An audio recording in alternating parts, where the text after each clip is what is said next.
کربلا کا ایک سبق خواتین کے لیے بہت اہمیت کا حامل ہے، اور وہ سیدہ زینب سلام اللہ علیہا کی استقامت اور اس کٹے ہوئے، اس درد و غم کے مارے ہوئے قافلے کو لے کر کے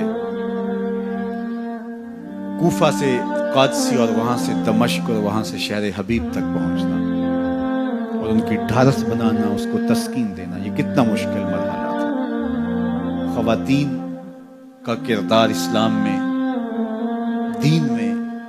عظیم لوگوں کی پرورش میں، ان کی نشأت میں بہت اہم رہا ہے۔ آپ حضرت موسیٰ علیہ السلام کی کہانی پڑھ سکتے ہیں تو پہلے تذکرہ ان کی ماں کا آتا ہے۔ اس دور کے یزید، فرعون کے سپاہی بچے ماؤں کی گودوں سے چھین کر کے کاٹ دیتے ہیں، اور حضرت موسیٰ علیہ السلام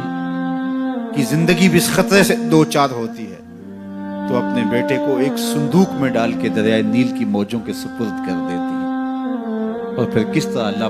دوبارہ بیٹے کو ماں کی گود تک پہنچاتا ہے، وہ کہانی آپ نے کتاب رحمت قرآن مجید سے بارہا پڑھی ہوگی۔ حضرت ہاجرہ سلام اللہ علیہا بھی ایک خاتون ہیں جس نے اپنے بیٹے کی، اپنے شوہر کی عدم موجودگی کے اندر ایسی تربیت کی کہ زمانہ آج بھی اشش کر رہا ہے کہ باپ کہہ رہا ہے بیٹا میں تجھے ذبح کرنا چاہ رہا ہوں، تو بیٹا کہتا ہے ابا ذبح کیا، جو کرنا ہے کیجیے۔ اقبال کہتا ہے یہ فیضان نظر تھا یا کہ مکتب کی کرامت تھی،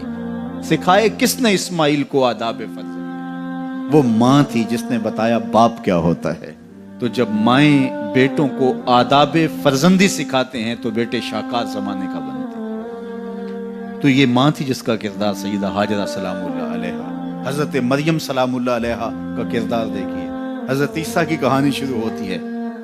تو پہلے ذکر سیدہ مریم کا آتا ہے۔ تو یہ بات ذہن میں رکھیے گا کہ خواتین کا کردار ناقابل فراموش ہے۔ جو بھی کارہائے نمایاں سر انجام پائے ہیں اور تحریکوں کی نہضت اور ناشت ہوئی ہے، اس کے پیچھے جو ہے وہ کسی خاتون کی محنتوں اور اس کی کد و کاوش اور اس کی جانسوزیوں اور جگر کاویوں کا سلسلہ ضرور موجود ہے۔ اب کربلا کی تاریخ ادھوری رہتی ہے جب تک حضرت سیدہ زینب کا کردار سامنے نہیں آتا۔ میں ایک جملہ کہوں اور وہ یہ کہ حضرت امام حسین رضی اللہ تعالی عنہ نے کربلا فتح کیا ہے، زینب نے شام فتح کیا ہے،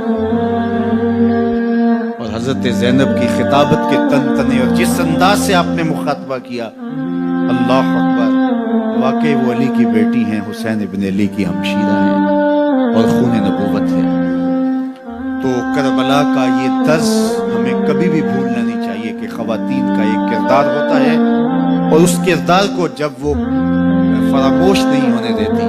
تو اس کے دیر پا اثرات مرتب ہوتے ہیں۔ جو مرد ہوتے ہیں ان کی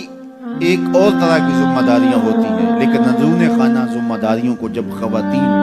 دیانت کے ساتھ سنبھالتی ہیں تو قومیں بنتی ہیں اور جو ہے وہ تاریخ رقم ہوتی ہیں۔ تو حضرت زینب سلام اللہ علیہ کا کردار ایک عصمت شیار ماحول اور تقدس معاب معاشرت کی تشکیل کا سبب اور ذریعہ ہے، اور آپ کربلا سے لے کر مدینے تک کس طرح سے اس قافلے کی رہنمائی کرتی ہیں۔